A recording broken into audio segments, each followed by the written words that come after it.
Hey, time for another update with Fire Emblem. I got a lot to talk about, so I may as well get to it.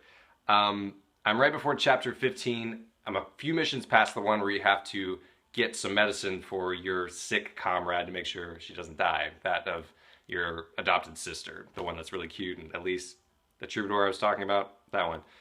So in that level, you're kind of confined to different areas to avoid the obstacles, and there's a lot of ranged units. So there's times when, if you're not paying attention, 3 or 4 ranged units can hit one particular unit at the same time. And in this game, if 4 units are attacking one at the same time, oftentimes it means something's dying. Because either that one dies outright, or you try to overcorrect to fix the problem, and it's just not good. And I definitely lost some people on that. I also lost them later due to a careless mistake about a flying person with a bow, but we won't get into that too much. I have had a lot of characters thrown at me at this point in time, and I'm starting to realize that I need to pick and choose for my characters because I can only use so many in one mission, and there's only so many missions to do. So I've also realized that I need to start picking and choosing which characters to match up in order to have their potential kids. I think how this game works is just like the last game, except for a couple major characters. The children are attached to the moms, so trying to figure out who I want to go with who. I'll go over some characters real quick. Corrin, the main character, I'm going to match up with Asura. There were a lot of characters I would like to match up with Corrin based on their storylines, but I'm going to pick Asura. She's the dancer lady. I have been using her. She's just, I like her a lot more than the dancer in the last one. I feel like she can actually hit something and take someone out. So I don't know if she's ever going to be able to take a hit herself, but she's level 12 now. I've been using her. Felicia the maid, I should probably figure out who she should be with. Man, I could have sworn I had her be with somebody. But anyway, she's really good now. I picked up a magical shuriken from a boss that I defeated, and she has really high magic. She can use that weapon. So she just punishes anything that doesn't have good resistance. She can hit them twice usually a lot of time because she's really fast. So she kind of turned into a badass. I'm really glad I used her. Arthur the fighter, I am hooking up with Effie the knight. I like both characters. I feel like they work well together. They kind of already like each other to begin with.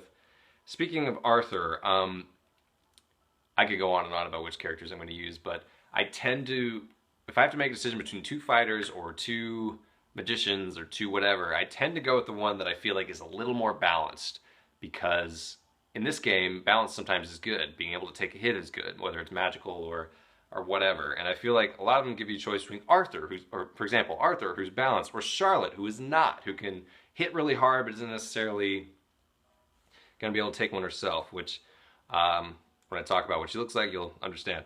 Charlotte is a fighter with a giant bow on her head and not much else. I'm going to pair her up with Niles, that archer. I feel like it'd be interesting characters bouncing off each other.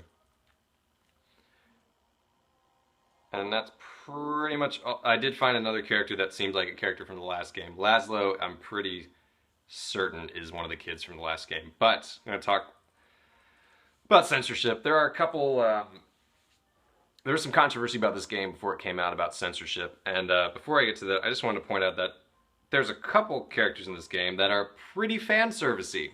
For example, I don't know if you can tell, but that is Charlotte. She is not wearing very much. You can see her from behind sometimes when she wins a battle, and she's not wearing very much back there.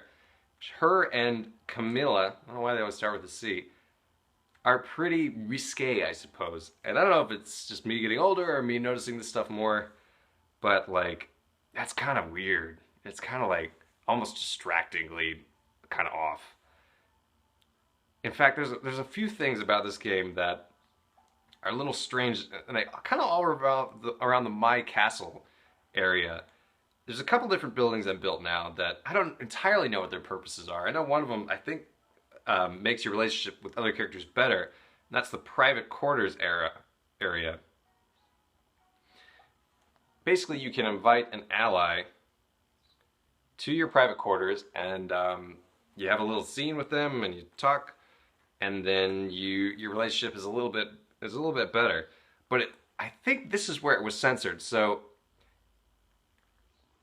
the Japanese version of this game is not the same as the American version of this game, and that's true for almost any games. They have to obviously have translations and all that sort of thing, which is why it takes so long, I would assume, for it to come to the United States or the rest of Europe, like my one viewer.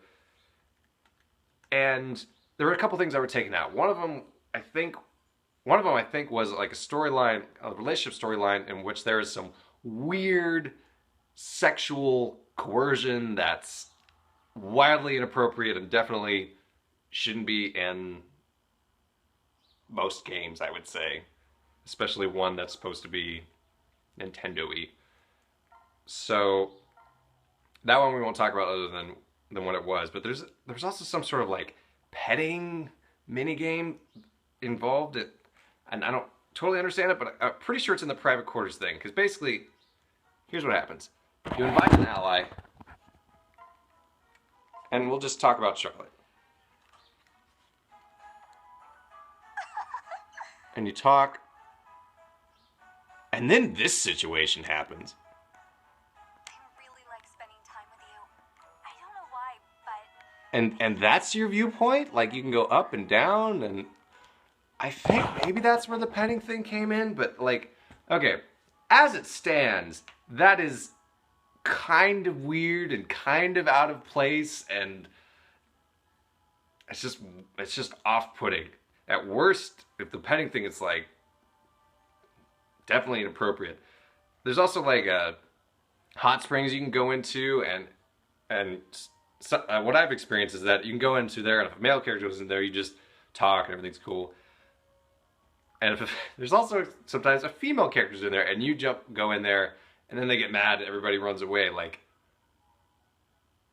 what was that? Like, this game already has some kind of awkwardness of like matching up the different characters and stuff in order to have the kids and have warriors, but like those additional parts are like, I think what I'm trying to say is that a lot of people got mad about the censorship of this game, but I think it was probably more of smart editing. Like, I don't know how cool or not cool that is in Japanese culture, but like, the things I see in this game are a little awkward and uncomfortable as it is. So I am glad that they didn't potentially make it more awkward and more uncomfortable.